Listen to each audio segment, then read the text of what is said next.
Hace tiempo que no hacía esto, pero considero es una buena oportunidad para hacer un gran video educativo. Exponer charlatanes virales públicamente es un servicio a la comunidad. Soy Aries Terrón y les doy la bienvenida a la revolución del fitness científico. El día de hoy voy a refutar al Dr. Biter con evidencia científica de alta jerarquía. Las referencias las dejaré en la descripción, así que sin más, vamos a comenzar. Para ponernos en contexto, este médico sin rastro de cabello es un promotor extremista de la alimentación cetogénica. Tiene un gran alcance en TikTok, por lo que es una fuente inagotable de mitos sin fundamento alguno. El gran problema es que existen otros sujetos que copian los pseudo argumentos del Dr. Biter. Es la ingesta excesiva y persistente de azúcar, como por ejemplo las frutas, algunas verduras, cereales, generando todavía más desinformación. Las posturas radicales venden y son muy atractivas, pero siguen siendo mentiras dañinas, aunque empleen tecnicismos con el único propósito de sonar inteligentes y marear a las personas. En tiempos actuales, donde los trastornos de la conducta alimentaria son más abundantes que nunca, mantener una sana relación con todo tipo de alimentos es fundamental, es algo necesario. En fin, los argumentos del médico Biter los podemos resumir en dos puntos clave. Número 1. Carbofobia. Es decir, Biter difunde la idea de que los carbohidratos y la insulina son los villanos del cuento. Sin importar si es azúcar refinada, avena o una fruta natural, para este médico esencialmente todos los carbohidratos son basura. Número 2. Dieta keto llevada al extremo. En línea con lo anterior, glorifica el consumo de grasas y la cetosis y en general ese estilo de alimentación, por lo que esto lo lleva a decir tonterías como que el déficit calórico no funciona y demás patrañas. La evidencia que mostraré aplica para todos los tontos extremistas que escuches por ahí. Este video es irrefutable, así que si ves un nutrólogo, médico o influencer de turno decir alguna de estas tonterías, tendrás los conocimientos necesarios para no dejarte marear y si quieres debatir incluso. Empecemos. Y ojo, al oxalacetato irse a formar malato, la acetilcoenzima A no puede entrar al ciclo de Krebs en el hígado ni en el riñón. ¿Qué? ¿La acetilcoenzima A no se puede utilizar en el hígado para el ciclo de Krebs? Justo en Leninger y mi Harper. Lo que resulta más irónico de los videos del médico Biter es que según él, fundamenta las cosas con bioquímica, pero sus conocimientos de bioquímica son proporcionales a su cantidad de cabello. Imagínate.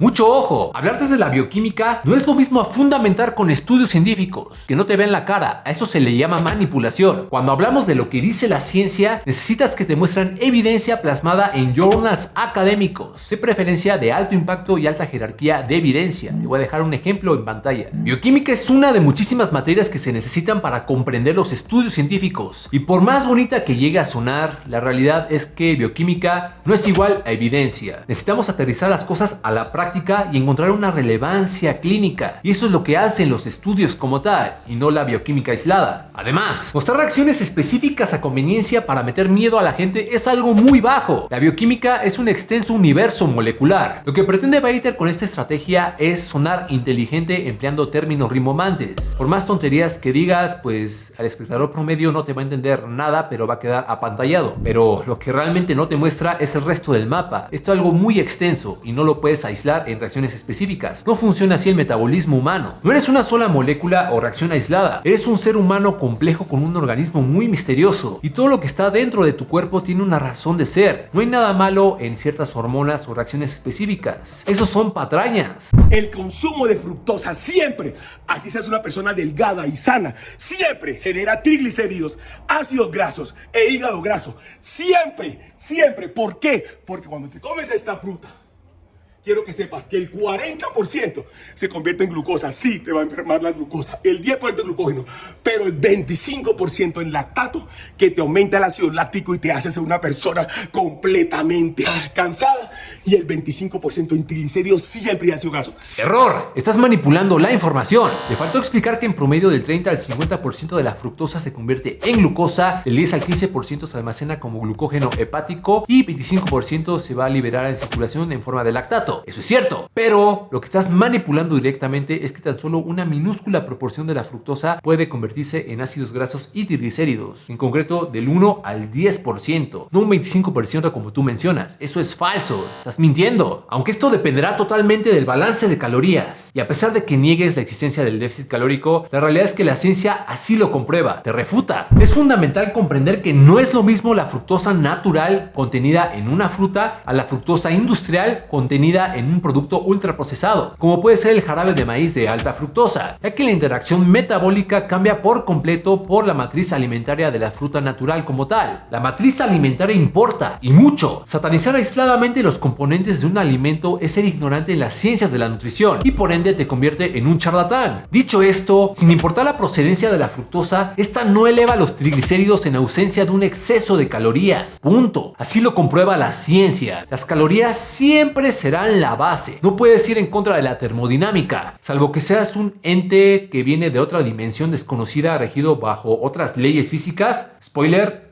no lo eres. El exceso de fructosa y carbohidratos se convierten en triglicéridos, en forma de energía de almacenamiento, es decir, esa lonjita que seguramente quieres perder. Pero exactamente lo mismo aplica para el exceso de consumo de grasas. Es lo que este médico no te cuenta. Al final, todo se resume al exceso de calorías, ya sea de carbohidratos o de grasas. Al final van a terminar como adipocitos, es decir, grasa corporal. De hecho, este reciente estudio encontró que la ingesta muy alta de fructosa, en concreto 150 gramos al día durante 8 semanas, lo cual es muchísimo, no tuvo efectos negativos en el metabolismo de personas delgadas, en calorías de mantenimiento, es decir, en un estado isocalórico. Para los que les gustan las palabras rimbombantes, pues bueno, ahí lo tienen. Una vez más, el balance energético importa, y mucho, pese a quien le pese, comprendan o no lo comprendan.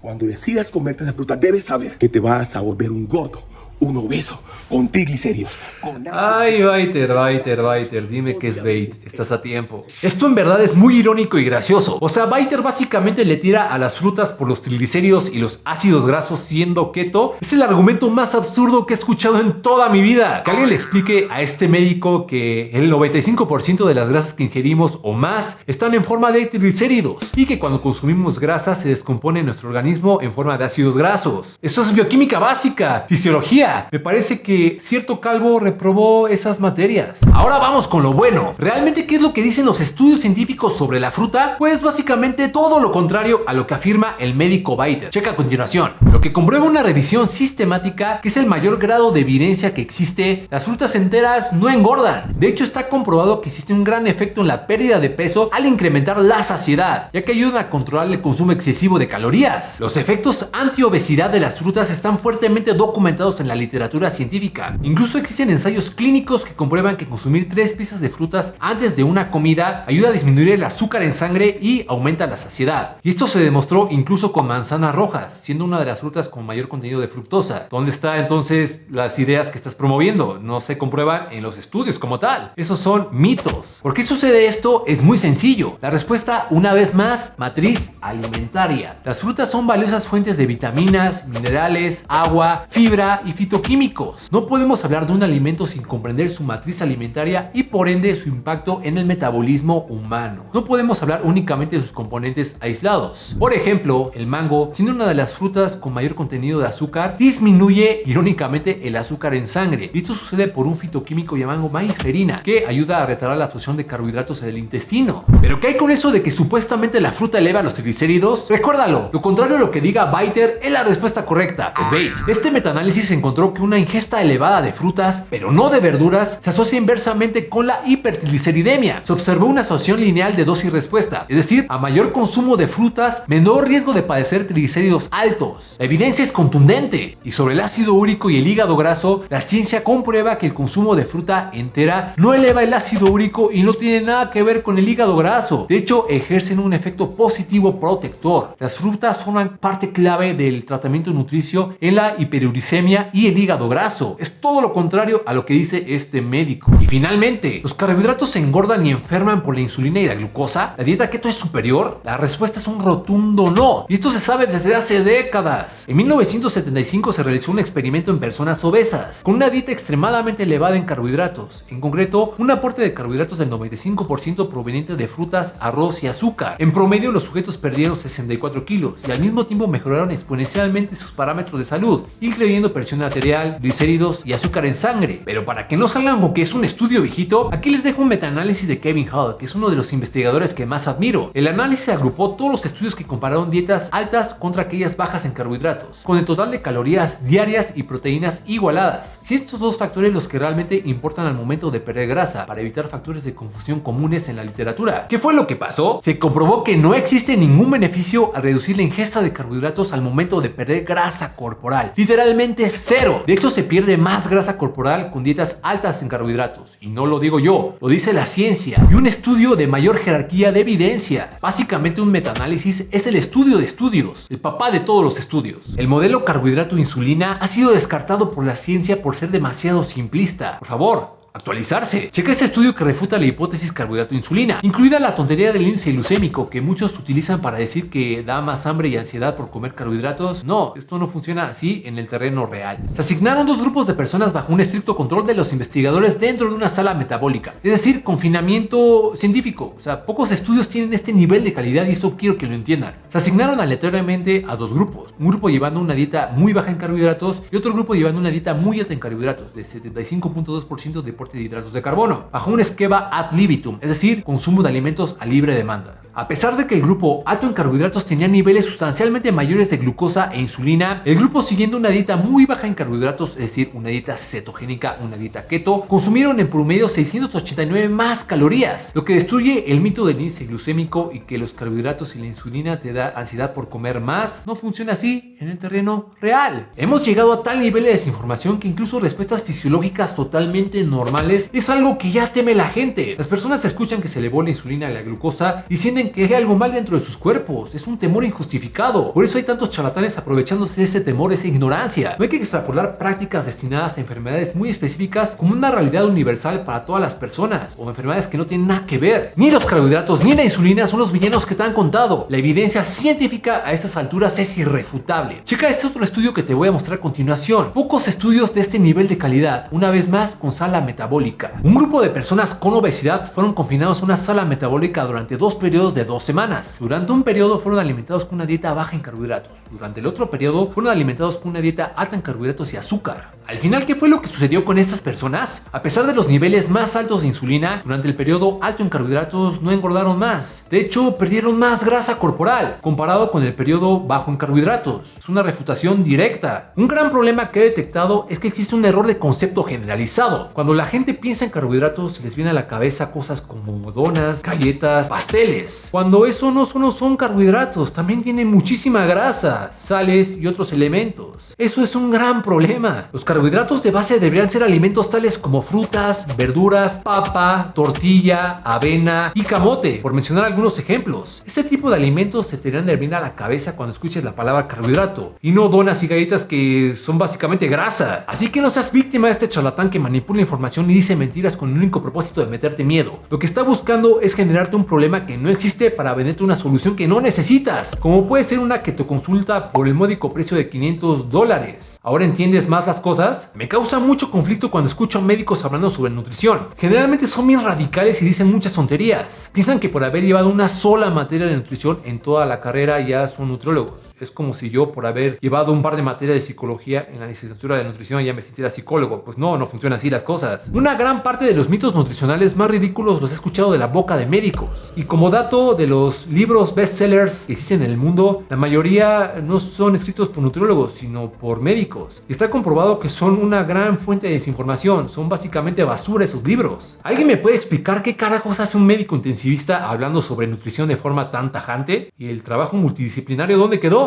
Obviamente no estoy generalizando. Conozco a muchos médicos que hacen una increíble labor en nutrición, la mayoría de ellos con posgrados en nutrición, y por ellos mismos sé que este médico biter es una vergüenza para ellos, para ese gremio. Honestamente me da igual el título, pero si vas a hablar de algo, asegúrate de no soltar diarrea verbal de esa forma. Estás a tiempo de admitir que fue bait, biter.